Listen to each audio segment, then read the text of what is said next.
I made a support guide a few months back, and a lot of you seemed to like the approach I took in that video. For those that haven't watched it, I basically explained all the different struggles I ran into on my way up to GM, and described how I slowly got over them. I'd like to make videos like that for the other two roles, but it would be a bit dishonest of me because I hardly play those roles. However, what I can do is describe the general mindset needed to reach GM on the other two roles, using what I learned climbing on support, because that mindset is something that doesn't change no matter what role you're playing.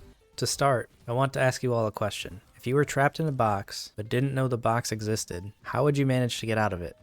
When I think about this question, the first issue that comes to mind is that I would never try to get out of something that I didn't know existed. I would just think the inside of the box was everything, and the thought that anything existed beyond what I think is everything would never cross my mind. Which means the first step needed to get out of the box is believing that there's something more beyond what I think is everything that I can't reach, and until I try to understand more about this box, even though I don't fully comprehend it, I'll never find the box's exit. Believing there's a box to begin with is the hardest part, and even if someone tells you the box exists and explains in detail how to get out, it will make no difference if you don't believe the box is there. That's to say, it's impossible to get out of without the individual that's trapped inside taking the first step themselves. To put it in simpler terms, the individual needs to keep an open mind and not think they already have all the answers if they want to get out. Let's think of the limits of the box as the excuses we tell ourselves for why we can't climb. Excuses like, there was nothing more I could have done, their supports had more healing, their DPS were better, tank diff, and so on. Before scrolling down to comment about how all of these are valid reasons for losing, I'm going to ask some more questions.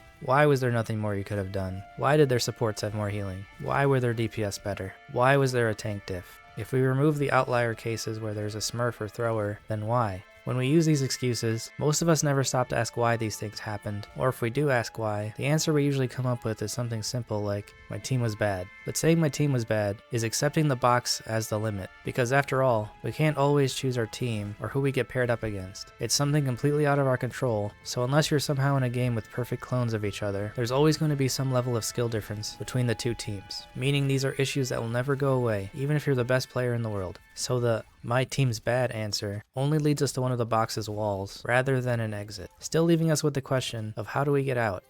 To get out, we need to ask why again, but this time, let's try to come up with a better answer than my team is bad. The exact answer you come up with doesn't matter, as long as it's an answer that you can take action towards. For example, if I asked, why did their DPS do so much better? My answer could be, it's because they died less. The action I can take to fix this is to make them die more. Another one could be, why do their supports have so much more healing? My answer could be to switch to a different hero that heals more to compete, prioritize taking out the opposing support, or pick someone that has anti-heal. These are both just examples, but the general idea is that you always want to ask why until you find an answer that you can do something about. The more whys you ask, the more holes you poke into the box. The more holes you poke into the box, the closer you get to forming your own exit. Now, while I'm not an expert on DPS or tank, I can try to give you an example of what I mean for each role. A new tank player might think that the best way to play the tank role is defensively, and will prioritize things like holding their shield up on Rhine to protect their team, or doing something similar with Winston's bubble. The issue with this is that it's a misunderstanding of the tank role that may have stemmed from other games. A better way to approach the tank role in Overwatch is to play aggressively, and only get defensive when it's absolutely necessary. What you'll find is that if you play more aggressively, you won't need to play defensively as often, because the opposing team will have to be the ones playing defensively to defend from you. There will still be moments where you'll need to defend your team, but pushing forward is normally the #1 priority. If we switch to a DPS's perspective, new DPS players seem to always want to shoot the opposing tank.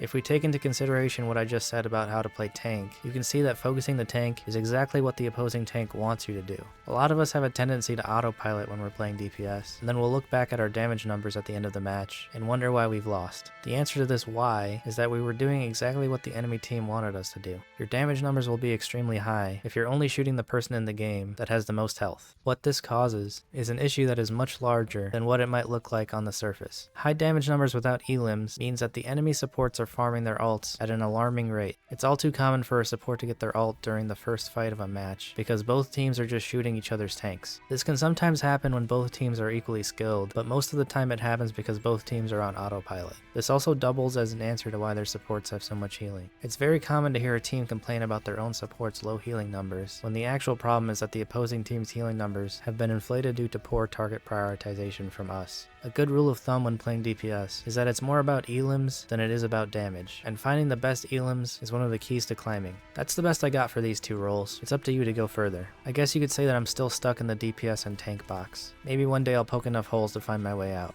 As I left the box of the support role, I started to realize that the box was only as real as I made it. The more excuses that I had, the thicker the walls of the box were, and the more work I needed to get out. After leaving the box, I realized there was never a pre-existing exit to begin with. The only way out was to make my own exit. I look back at the box now and realize that I'm the one that made it. Now that I'm out of it though, who's to say that there's not a much larger box that I'm stuck in, just reinforced with different assumptions. I wrote the script for this video in a way to describe how to master any role in Overwatch. But if you look at it from outside of an Overwatch lens, you might start to notice that this is the way to master anything. The more you understand about how something works and what's causing different outcomes, the closer you get to mastery. It takes a lot of time and countless wrong assumptions before you find a good answer, and even with a good answer, there can still be a better one.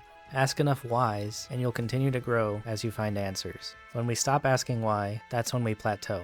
If we go back to an Overwatch lens for a moment, the result of thinking this way is that your team will no longer look bad. In fact, it will almost appear like you somehow are always on the team that has the advantage in the skill department. Which might sound odd, because as I said near the start of this video, you can't always control your team or who you get paired up against. But what happens is that if you keep a positive outlook, you start to find more opportunities to alter the outcome of a match. Therefore, it's always better to believe there's a way out, because believing the alternative will without a doubt lead you to never getting out. You'll never put in the effort needed to get out if you don't believe it's possible. I'm a firm believer that this is a better approach to reaching the top than trying to follow a step-by-step guide of how to play each role. Overwatch is a very messy game, and the right answer in one scenario will not be the right answer in the next one. I try to keep my explanations somewhat open-ended, because no one is truly a master at anything. It's a hard pill to swallow, but the further you go up, the more you realize it to be true. What you'll find is that it's easier to retain information that you discovered yourself, rather than trying to absorb information presented to you by someone else, because when you do that, you aren't putting the effort in to find the why. In short, climbing is just asking yourself over and over again, what can I do better?